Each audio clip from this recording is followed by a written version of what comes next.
Welcome back to the morning show. And joining us is our in-house correspondent and specialist, Labo Daniel. Hi. And we still have Enimien here with us. Hello. Thank you for being here. Okay, so we're talking women in business, and I feel like she's the perfect guest for this. It's amazing, like you said, how a lot of small businesses have women as their owners or like the founders, because they're the ones doing the catering and the ones doing the things that they have a passion and a flair for. Yes. But how do they sustain this? I know we've talked about startups and that whole side of it, but how do they keep going? Or what, let me ask, what are the common mistakes these women make? I think that at some point you're going to need to grow, so you're going to need cash injection into your business. And I think that's where I think women, we like to just remain, well, we get comfortable, and we get into a comfort zone, and it's just, we're okay, and we're not trying to, go beyond a certain idea that we've created in our mind. But I think these days, a lot of women are actually changing their minds and are growing. But I think the difficulty that they then face is that to get to the growth phase, you need cash injection. And it's difficult to get loans in Nigeria, especially with these kind of businesses. There's certain businesses that are marked for loans, but things like catering and fashion, it's a bit more difficult to get a loan from a bank per se. Just to add to what she's saying, the thing about it is, despite the fact that it's difficult to get loans, the reality is when there are grants, women still are scared, and they actually do not apply for them. Because there's usually, it's a major problem. Like, again, as she said, we're just kind of comfortable in that small space. I don't want wahala, I'm okay. I don't want to take a loan that I cannot repay, which is actually very ironical as well, because I understand that most financial houses actually prefer to loan women money because they know that there's this conscience that we kind of have, and we're not going to run away with them. Yes, I mean, statistics actually prove this. But the reality is, it's interesting that you say, and I totally agree that we own most of these businesses, but the truth is, it's almost like once we begin to climb the ladder, the numbers reduce. Yes. I remember, when I used to work in advertising, I had this boss who trusted me with everything. Like, he would just throw me at the deep end of the ocean. And when I went for these high-powered meetings, because he was never around, and then he would put me in these high-powered meetings, and I would realize that not only am I the youngest, I'm the only woman.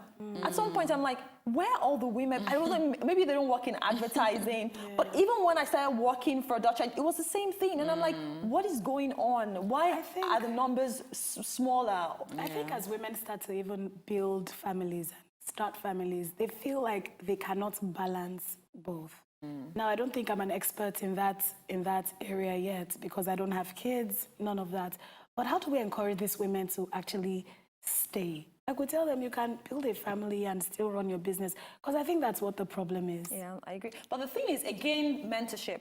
I mean, when you look at women, for me, it's women like Mrs. Tarafala Durotoye or Mrs. Ipokwa Woshika, people I know personally, who, when you see what they're doing, and they're like, look, guys, we can do this thing together.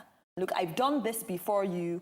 Let us, because there's this, I think there's now this pulling of, look, women supporting women and just helping each other. Now, there's some men who are scared, who are saying, oh, well, looks like women are taking over. But I always tell people something. I'm like, look, when you guys hang out, usually immediately after work, women run home. But you guys hang out at clubs, you hang out at night. We don't have those kind of networks. So what happens is this kind of conferences, this kind of seminars, we're able to actually interact. Because for me, and I always say, because I'm a major beneficiary of so many of these conferences, because I've met people that never in my wildest, I have personal relationships with people like because of this kind of platform. So I think that mentorship is important, and we really need to just put ourselves out there. And we've had this conversation personally, and I don't know why I always give out all this personal information to you. But the reality is, the truth is, and I'm not going to mention it, but we're both here because of one woman or the other, two different women, but because of women who actually helped us with the networking. So the reality is, I think it's just really, you mentioned names, but this is what it is. But the reality is, I think it's just really building those kind of networks where we see women who are doing this, You know, they love their husbands, they're very hands-on with their children, and they're running multi-million businesses. So it is possible. And then, you know, it's more like, look, pull yourselves up, guys, let's do this. It's possible. Let's do this, let's do this, and let's do this. And for me, I think it's two things. I think the skill acquisition as well. So a lot of times when you want to apply for loans, there's certain things that you need. You need to have a registered business. You need to have your books in place, and people need to be able to see, okay, it's growing. We don't have, a lot of women don't have that. So by the time it's time to apply for the grant, and then you see, oh gosh, I need to have a bank account, and I need to have these things, and you don't. Your bank account is your personal bank account, things like that. It's very difficult to then apply for the loans. And then the second thing is the policies in companies, for example. So in these same companies, you're saying that the women should, you know, be able to balance both being a parent, and it's not the same. It's not the same. They don't have the policies that will help women actually get to the top of the ladder, because you know, maternity leave, for example, in Nigeria is you have to come back to work in what, 3 months or something like that. And in Sweden, where I was with Ericsson, and in Sweden there were quite a few women at the board level. And in Sweden, you go off for a year. You go off for a year. You know, Sweden, the labor laws. That's what I'm saying. So our laws are not, they don't help women to get to that point. So a lot of women, by the time they have to get back to work in 6 weeks, they're already saying they're not going back to work. You meet a lot of women, they're just giving birth. They're like, well, I'm not going back to the office. I'll start my own thing. So that's what, so we need to also look into all the laws and policies that, you know, affect women growing as... And I'll just say that I think the men also have to take a stand and support these women, because like we were talking about the black-white issues in America, when the white people start saying, okay, actually this thing is bad, then a lot of people pay more attention. So the fathers here as well, the men here as well. That is the ideal world. The reality is you want to come on my position, I want to help you, you must be joking. Like this thing, because you guys are asking, because there's a question, and a cameraman actually had that interesting conversation with me once, and he said to me, oh, that you guys are asking for equal rights, Abi. There you have it, equal rights. Carry the heavy chair, it's okay. And I'm like, look, dude, that has got nothing to do with anything. Yes. But the reality is that, again, I think people are changing the conversation, but I've also realized that nobody's going to help you. We're going to have to stand up for ourselves. I remember the current, is it DG of NPA? What's her name now? Mrs. Bala Mohammed. I can't remember her name, but the DG of NPA. I had gone for a conference once, and she had said then she was the chief of staff to the Kaduna State governor. And whenever the politicians have meetings like 1 a.m. and 3 a.m., and she was chief of staff, she had to be at the meetings. And that's what, there was a point she said, she was like, you know what? No, actually, guys, you guys are all entrepreneurs. We're having the meeting at 7 p.m. I need to get home, because I have to get home to my family. So I think if women who are in those positions, I was actually very impressed. She was like, I had to do that. And she said even with her children, she was like, there was a time her 3-year-old son or so said to her that, Mommy, I don't want to work when I grow up because you're always at work. Now, it broke her heart. But she said what she did was she loved her job. She loved what she did. So what she would typically do is pick up her children from school, take them to the office for lunch, so they can see her in the environment. She's still spending time with them. And then while she's also telling the politicians that this meeting has to be at 7 p.m. because I have to get home. So she's doing all of that. So when you hear women, when you see women who are at that level, and you actually hear their stories, because I never heard that level of her story. In fact, as she was saying it, she was tearing up. The only reason why I'm saying this is because it was in public place. She said this so I could say it. And then the reality was, if other women listen to that, they're like, you know what, actually, yes, I can actually do that. So I think that if we continue having these conversations, have people who are at that level actually begin to make these demands, to an extent, I think we can actually make yes, I think we can. That. I guess women have different perspectives, because at the end of the day, they're different human beings. So I was watching the head of PepsiCo, I forget her name now. She was talking about how it takes a village to raise her own child, because at her level, she has to be at different places at different times. So she has left notes for her PA and her secretary. So the daughter would call and say, oh, hello, can I talk to my mom? Like, no, your mom is in a meeting. How can I help you? She'd be like, oh, can I watch TV now? And she'd be like, okay, she has questions she has to ask. Have you done your homework? Have you taken a shower? Have you this? Have you that? Okay, yes, you can watch TV. So basically, she has other people help her. Which is a responsibility a lot of women don't want to give up, to be honest, because then they'll not say it's a nanny that raised the child. But our nanny's already raising children anyway. Well, I guess they with children, quality over quantity. Because they'll remember if you spend quality time with them, they don't necessarily need you to be with them 24 hours of the day. But the time that That you do 2 spend with them, are hours, you on 2 your hours, phone? Are right. you talking to somebody? Are you watching TV? You know, a lot of things like that we need to also check.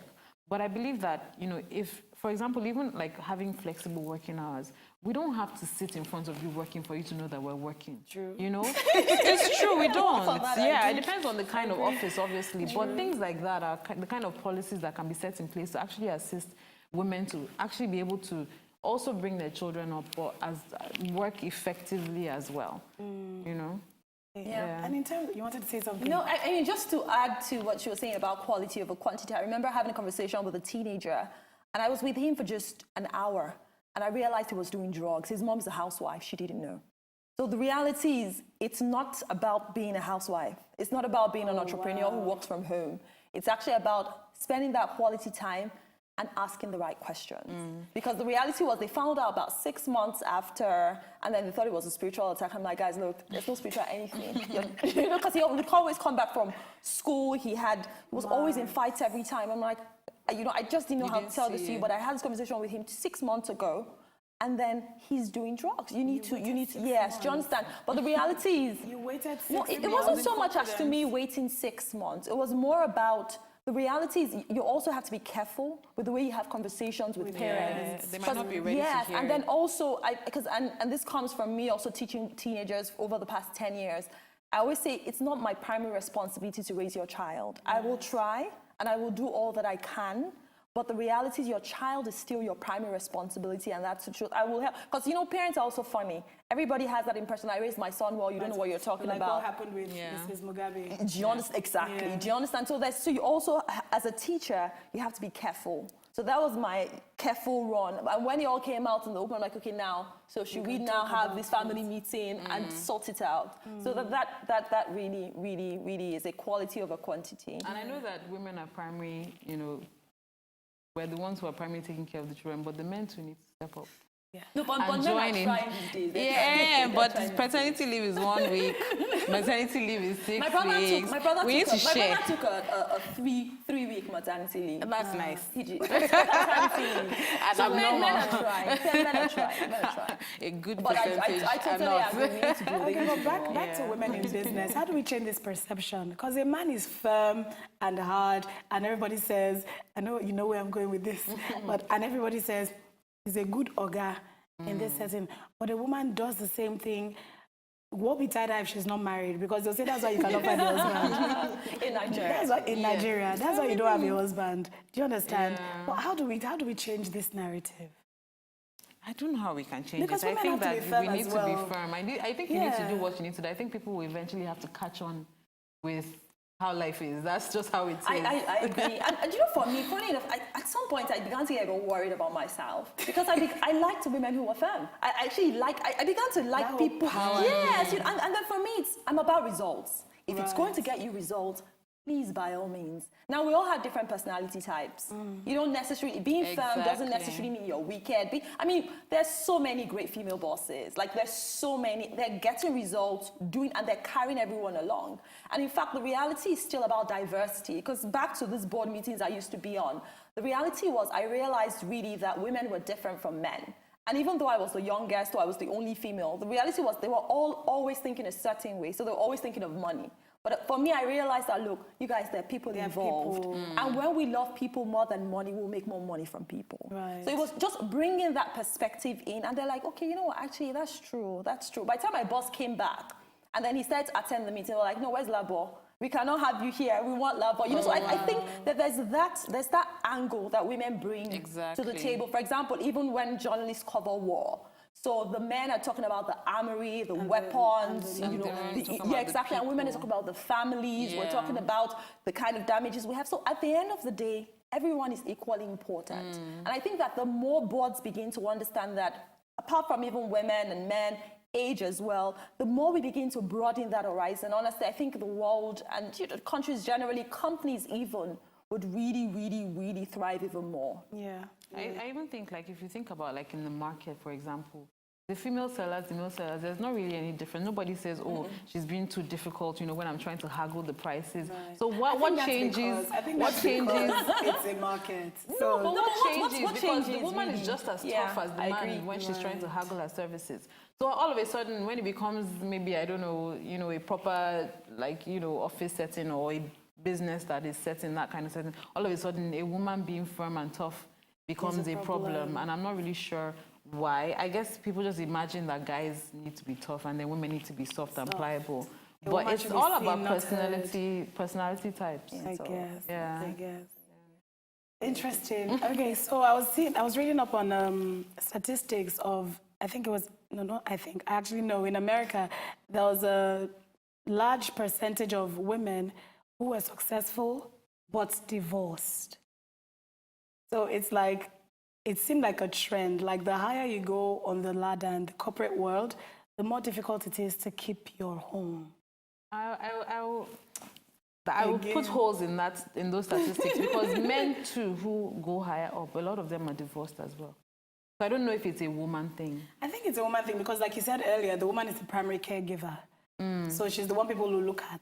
She's the one people will say, oh, you couldn't keep your home together, or what's going to happen to your children. I understand. I'm just saying statistics-wise, women who are divorced, who have more women climbed up the ladder, but there are more men who have climbed up the ladder who are divorced especially in really high, stressful company like investment banking and stuff. You'll find that because they just focus on work. So I don't think it's anything to do with being a woman or a man. It's just there's too much focus on work, and then the family is suffering for it, and then there's a divorce. I'm not sure. It's both Primarily, genders. Again, one thing I've also realized when it comes to marriages and children and work, and I think as I got older and as I opened my mind up, I've realized that everybody's measure of success is different. I used to think, oh, everybody always wanted to get married, have that perfect, but I realized that. Oh, yes. Yeah. Talk about Oprah. Why are we going far? Oprah, actually said that if she had kids, they would hate her. Like, I really, really think everybody's, honestly, She said that. honestly, but I think at the end of the day, really, you can have it all, and we have real life examples of people who have it all in terms of having that family and having that successful business and being on several. I think that it's possible. Again, with stats, they're real. And the truth is, sometimes when you begin, because work can be work. Yeah. Work can be work, to be honest. And again, as you said, as much as we say, oh, the narrative is changing, the reality is the woman is still the one who cooks. The woman is still the one who ensures that everything is fine, cares for the children. And if that person is never at home, what happens?